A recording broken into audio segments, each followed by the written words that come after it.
Look, there is no hard and fast rule with regards to what should or what should not be uh, incorporated in the contract. It is need based and would depend on business to business and contract to contract. However, it is recommended that there are certain salient aspects which must be included in a contract. These could be, and without limitation, place of contract and date of the entering into the contract. Second would be what is the term of the contract. The term could be time based as well as performance based. Third is a very important aspect is what is the object of the agreement, as to why the parties are coming together and entering into the agreement. Fourth, and very important again, is the obligation of the parties. There is a possibility that one party might be performing a particular service for the other party, and the other party will be paying some consideration or remuneration for that. So that needs to be clearly demarcated in the agreement. Thereafter is the concept of ownership. So there is a possibility of certain goods, properties which are the subject matter of a contract.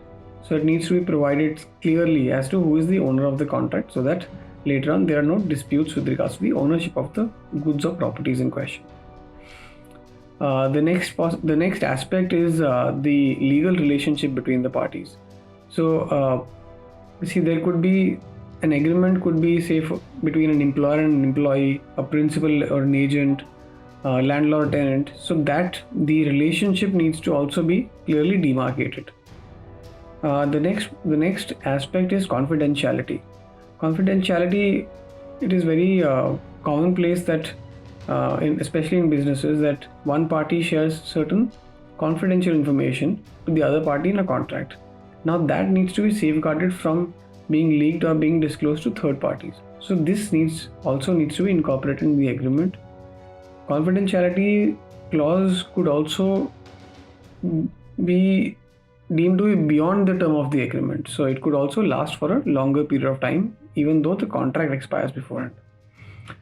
Next would be the termination of the agreement. There is also a possibility that one party would want to terminate the agreement before during the subsistence of the agreement. So what happens and what the terms of the same should also be demarcated. Parties should also provide for notices as to what should be the addresses or the communication, the telephone number or email addresses that should be used as communication between the parties.